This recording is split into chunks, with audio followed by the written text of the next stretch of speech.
I've got to tell you, quite often a gospel will come by and I'll say, oh, this is the most important one.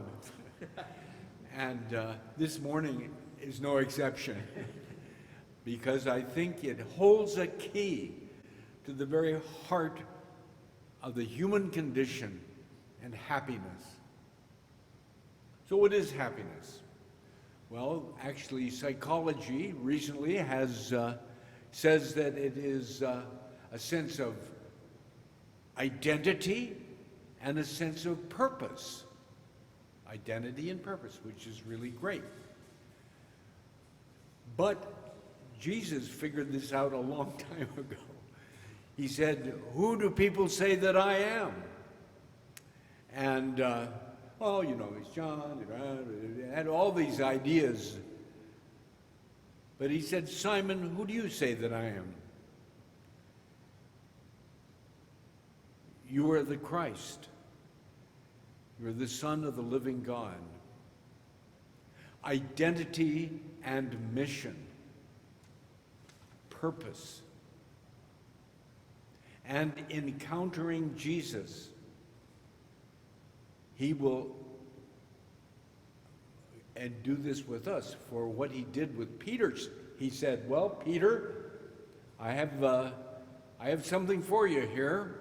Since you got this, I'm going to give you a mission. You're going to be the first pope, and I'm going to give you an identity. You are a rock. You are the core of this new community that I'm building. Purpose and identity. It's what Peter experienced in his connection with Jesus.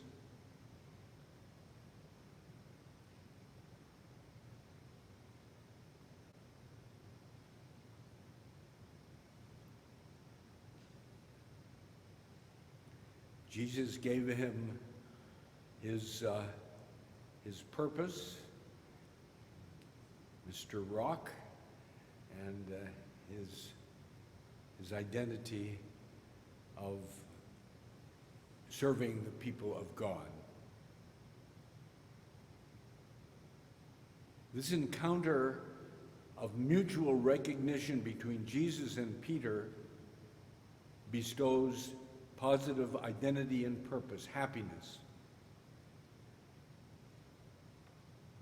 It is an encounter, a pattern that is beautifully available to each of us within the sound of my voice. See, the problem is that one author says 95% of Christians give lip service to the incarnation, but they actually slip into thinking of Jesus as only divine or only human.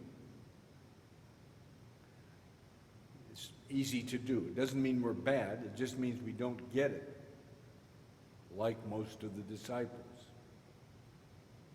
And this, of course, is a mystery which never can be totally understood by the rational mind, only by the heart. That's why Jesus said, "Flesh and blood has not revealed this to you, but my Father in heaven." You see, we tend to go into a trance of our reptile brain, which sees food, reproduction, survival,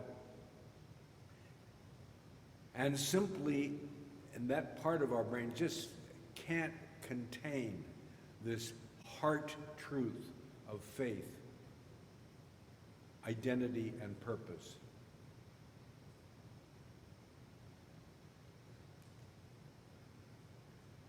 We do not experience the power of Jesus' encounter with Peter because most people act out of their false self. We project our junk into the world. Superficial, not good or bad, just going in circles. It's the problem. I discover who I am in my divine and human nature by connecting with Jesus. If you'd like to repeat after me at home, encountering Jesus, I discover my identity, my true name. My true identity, my true name. Thank you. We have a pattern here that is incredibly useful in our spiritual life. The church circumstance, however God wants us to express it. Jesus looks you in the eye and says, "Who do you think I am?" As Peter reveals an experience of who Jesus is in a relationship with Jesus that was not superficial, but was the very stuff of what it means to be human and divine, basically, Peter got it. In this intimacy with Jesus, Peter discovered who he really was, his purpose, his vocation, his salvation. So it's really important to be careful.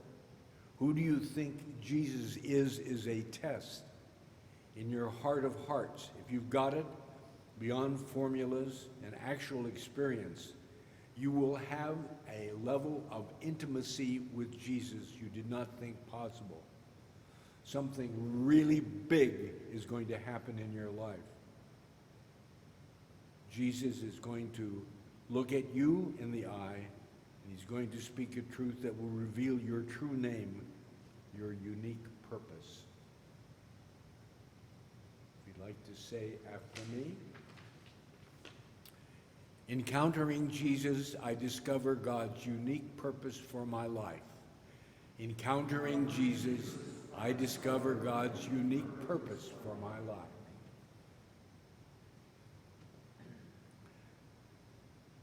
I'm sure that there are people out there who are asking, Father Kenna, have you had this experience that Peter had? The fact is, I'm a work in progress.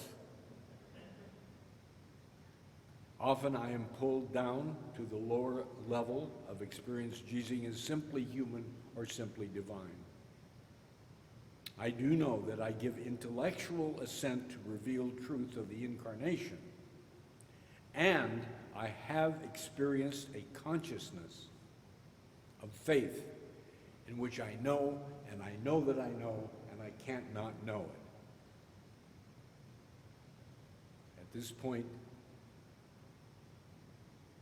I'm like Jesus' disciples, but I can't say that I fully embody this pattern. I'm working on it.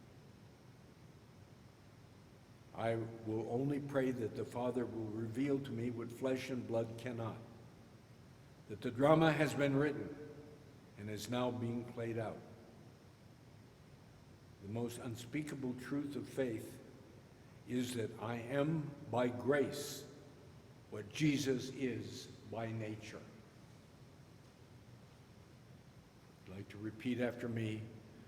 I am given by grace my identity and purpose, what Jesus is by nature. I am given by grace my identity and purpose, what Jesus is by nature. So, be who you are. You are Christ, human and divine. Live into a way of being rather than thinking yourself into a way of living. This is a formula that Jesus is giving for true happiness. It is a pattern of the power of salvation. It is here. It is available. It is now. Who do you say Jesus is?